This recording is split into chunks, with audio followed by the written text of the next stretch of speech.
एक बार एक तालाब में एक कछुआ रहता था। उसी तालाब में दो हंस भी तैरने आया करते थे। कछुए और हंसों की बहुत अच्छी दोस्ती हो गई थी। हंस दूर दूर तक घूमने जाया करते थे और अलग अलग जगह की नई नई बातें कछुए को रोज शाम को सुनाया करते थे। कछुआ भी उनकी बातों को बहुत ही ध्यान से और बड़ा खुश होकर सुना करता था, लेकिन उसकी टोका टाकी करने की आदत बहुत खराब थी। अपने अच्छे स्वभाव होने के कारण हंस उसे उसकी इस आदत के कारण कुछ नहीं कहते थे। उनकी दोस्ती दिन पर दिन और भी गहरी होती गई।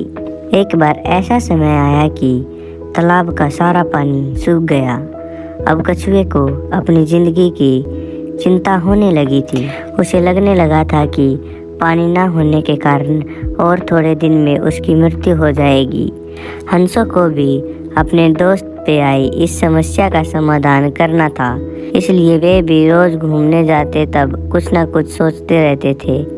एक दिन उन्होंने कछुए को आकर बताया कि हमने यहाँ से 50 कोस दूर एक तालाब देखा है। वहाँ पे ढेर सारा पानी है। तुम वहाँ बहुत खुश रहोगे। चलो तुम हमारे साथ उस तालाब में चलो। कछुए ने बड़े ही मायूस होकर कहा, 50 कोस?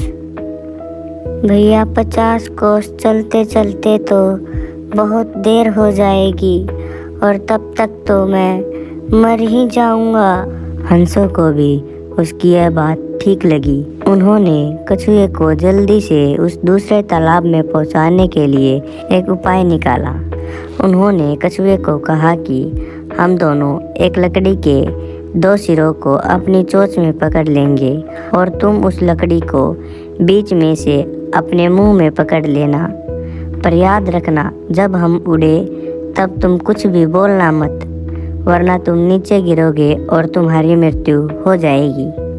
कछुए ने उनकी यह बात ध्यान से सुनी और उसने उनके साथ उड़ने के लिए हाँ कर दिया। हाँ करते ही हंसों ने एक लकड़ी ली और उसके दोनों सिरों को अपनी अपनी चोंच में पकड़ लिया और कछुए को कहा कि वह इस लकड़ी को बीच में से पकड़ ले। जैसे ही कछुए ने उस लकड़ी को बीच से पकड़ा, हंस उड़ने लगे। हंसों के साथ ही कछुआ भी उड़ने लगा।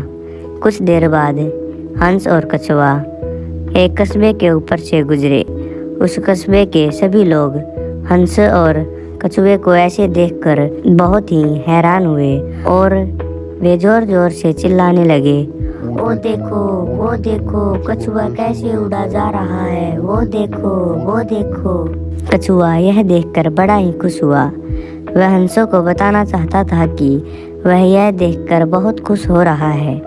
उसने जैसे ही यह बताने के लिए अपना मुंह खोला, वह सीधे नीचे आ गिरा। नीचे गिरते ही उसकी मृत्यु हो गई। हंसों को बहुत ही दुख हुआ और कछुए ने अपनी जान खो दी थी।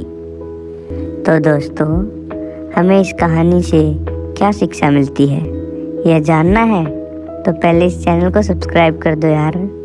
तो चलो बताते हैं कि हमें इस कहानी से क्या शिक्षा मिलती है। तो दोस्तों, हमें इस कहानी से यह शिक्षा मिलती है कि जहाँ हमें आवश्यकता ना हो, हमें बोलना नहीं चाहिए।